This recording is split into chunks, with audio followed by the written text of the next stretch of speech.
Hello everyone and welcome to another episode of the Best Advice Ever channel, where no advice is the best advice, and maybe we'll get a little wisdom in the process. So today I am on my last day in Texas. I am in Tyler, the Sleep Inn Suites Hotel. I'm going to be leaving from here to the Greyhound tomorrow, and I wanted to jump on here and put another episode for Adventures in Survival Land. And this one is,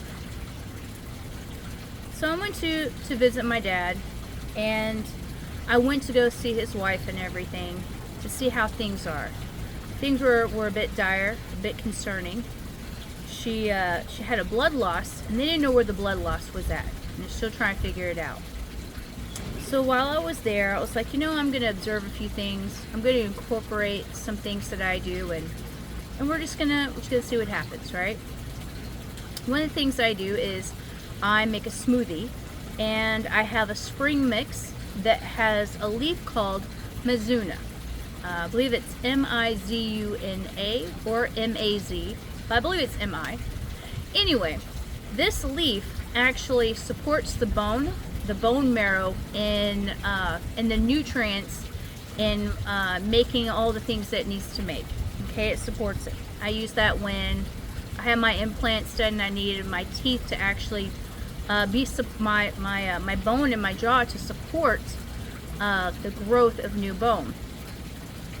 Now, here's the thing, is that blood cells are also made in the bone marrow, as well as white blood cells. Now, when someone is anemic, it can mean that their red blood cells are not being created like they used to. Okay? You can have a thick bone density without having, but it's the marrow that you're looking for, right? So while I was there, when I first came in, her lips had a blue tinge to them, had a blue tinge around the mouth, and a darker blue in the mouth and the lips itself. And I was looking to see if she was going to pass out, because that meant a lack of oxygen. Okay? So the next morning, I made my smoothie. I said, "Myrtle, would you like one?" She goes, "Yeah, I'll have one." And, it tasted green, as it usually does. And she said she liked it. When I made it for her, she told me that she had this overwhelming desire to drink all of it. Like, her mind was telling her that she had to drink all of it. And she did, and she drank it quick too. The next day, so later that day, I noticed that she didn't have the blue tinge anymore. And she had hurt her toe, and it was hurting her and stuff like that. So the next day, we come in, she slept wrong. I used a little energy work and worked with her neck muscles, a little massage and things like that to kind of help some of those muscles release.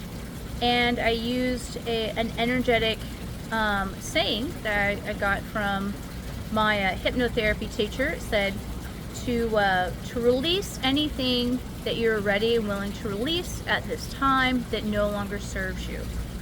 And I asked her, you believe in your angels, right? She goes, "Yeah." I said, "All right, so your angels are here with you, and they got a nice little crystal box, and they're going to receive everything that you're releasing, and then they're going to give back healing energy so that you're staying whole and complete, and you're being renewed and healed."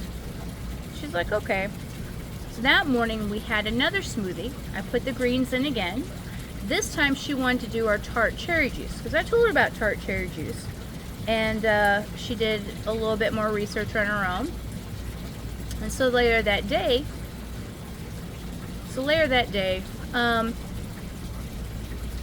her toe didn't hurt her at all anymore. She's like, "I know the cherry juice didn't do this." I was like, "Well, I'm gonna say it probably helped, right?" And I would tell her that the Mizuna probably helped in that area as well. And she's like, no, you're full of shit. Greens are greens, right? It's okay. But she wasn't dizzy anymore, and she didn't have the blue tinge. Then we get to the next day, and she has another smoothie, but she has her spinach in there. She doesn't have what I had in there and stuff like that. And, you know, she's still doing okay. Anyway, the point of the story is this, is that that's what got me to thinking that, but also, here's the other thing, is that she also still has hot flashes, and she has a very low tolerance for heat. Anything that is above 75 is too hot. You know, she needs it, you know, in the low 70s to upper 60s. But you know, I think that that possibly that did help her. You know, no, I'm leaving now. I gave her some tools. I gave her another smoothie machine for just individual smoothies, so she can get that, put in whatever she wants in it.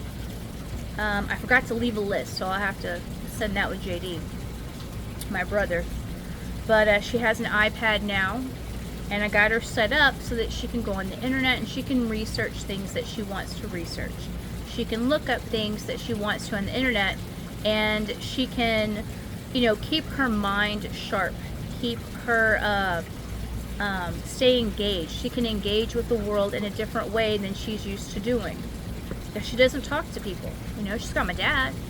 My dad stays mostly in his room. He doesn't really talk. He watches, you know, Columbo and Arnold Murray. You know, that's his thing. And I thought I was going to be able to talk to my dad about some stuff. That didn't quite happen. But that's okay. It'll be alright. But, anyway. So, Adventures in Survival Land is surviving your parents and your friends, you know, and stuff. And when they are not at full capacity, it's difficult, you know. It is very difficult and it is very hard. And they are scared. You know, she is not afraid of death, but she's afraid of living. She's afraid of forgetting things. She's afraid that she's going to be taken advantage of. There's so many fears, you know. She's afraid she's not going to be able to get out of bed. She's afraid of being bedridden, you know. She's afraid of being stuck. And that is a nightmare in itself. But, you know, I'm going to do all that I can, but I can't be there.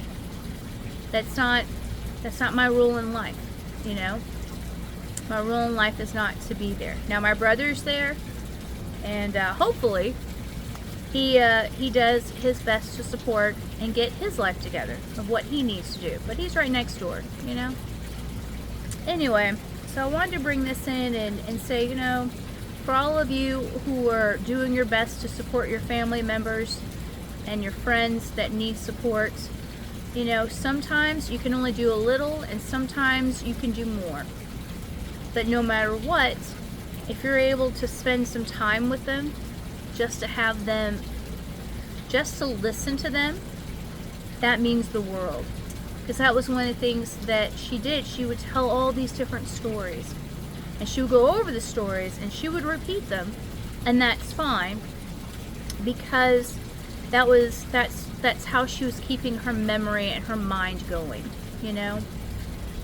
And I do have empathy for her, you know. She's in a very scary part of her life where she's not the same person that she used to be.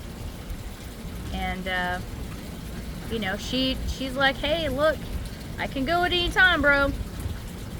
And she'll be okay with it. So I just want her to be comfortable, to have the best quality of life that she can have. I just can't be there. You know, and sometimes you can be, if you can be there for them. You know, because just that human connection means the world to people. But anyway, I'm going to peace out now. I got to go take care of a few things.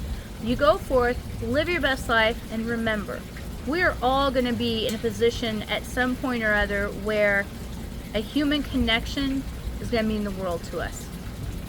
And hopefully someone's there for us the way we're there for them. All right, bye guys. Peace.